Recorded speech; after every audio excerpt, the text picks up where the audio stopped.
அதிசயங்கள் செய்கிறவர் நம் அருகில் இருக்கிறார். அற்புதங்கள் செய்கிறவர் என்றும் நமக்குள் வசிக்கிறார். லூக்கா 6:21.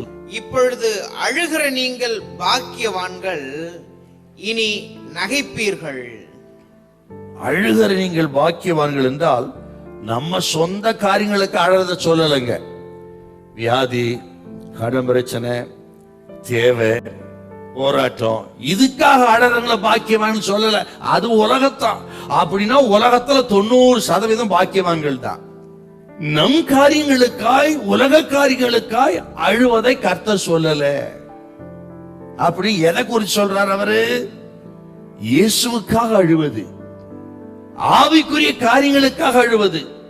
சுருக்கமா சொல்ல போனால் நெகேமியா 1:3 அவர் அழுதாராம். எதுக்கு சார் அழுதாரு? ஐயோ, அலங்கம் இடிக்கப்பட்டு கிடக்கிறது, எருசலேம் சுட்டெரிப்பு கிடக்கிறதே, தேவனுடைய பரிசுத்த நகரம் அலங்கம் இடிக்கப்பட்டு கிடக்கிறதே நினைச்சு அழுதாராம். இந்த பட்டணம் ரட்சிக்கப்படவில்லையே, விக்கிரக மனம் திரும்பவில்லையே, ஆண்டவரே என்று அழுகிறோமே, அந்த அழுகிற அவர்கள் பாக்கியவான்கள். எருசலேமை பார்த்து இயேசு கண்ணீர் விட்டு எழுதார். உனக்கு கிடைத்த அந்த நாளிலாகிலும் சமாதானத்துக்கு ஏதோ நாடினால் நலமா இருக்குமே, அதுவும் கண்களுக்கு மறைவாய் இருக்கிறது என்று இயேசு கண்ணீர் விட்டார்.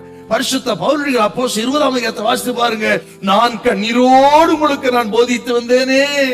கண்ணீரோடு போதிப்பது, நகரத்தின் ரட்சிப்புக்காக கண்ணீர் விட்டு அழுவது, இடிக்கப்பட்ட ஜப வாழ்க்கை, பரிசுத்த வாழ்க்கைக்கு அழுவது, குடும்பத்துடைய ஆவிக்கிற நிலைமை இல்லையே என்று அழுகிற அந்த அழுகை குறித்து கர்த்தர் சொல்லுகிறார், நீங்கள் பாக்கியவான்கள்.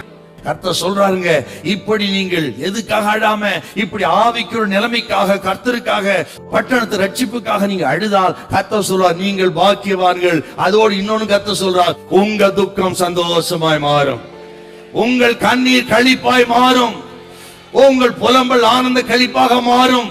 கர்த்தர் சொல்ற எதுவா இருக்கட்டுங்க, இப்படிப்பட்ட துக்கமும் அழுகை உங்களுக்கு இருந்தால் இந்த உலக பிரகாரமா எல்லாவற்றையும் உனக்கு கொடுத்து உங்கள் துக்கத்தை சந்தோஷம் ஆற்றுகிற ஆண்டவர் நம்ம மத்தியிலே வந்திருக்கிறார். இந்த சத்தியத்தை கேட்கிற உங்கள் ஆண்டவர் கைவிடவே மாட்டார். யாரெல்லாம் உங்களை அழிக்க நினைத்தார்களோ, கெட்டு போய் சொல்லி கங்கணம் கட்டினார்களோ, அவர்கள் கண்கள் பார்க்க பார்க்க பார்க்க உங்களை உயர்த்தி கொண்டே இருப்பார். உங்கள் உயர்வை ஒருத்தராலும் தடை செய்ய முடியாது. உங்கள் துக்கம் சந்தோஷமாய் மாறும். ஹல்லேலூயா, ஹல்லேலூயா.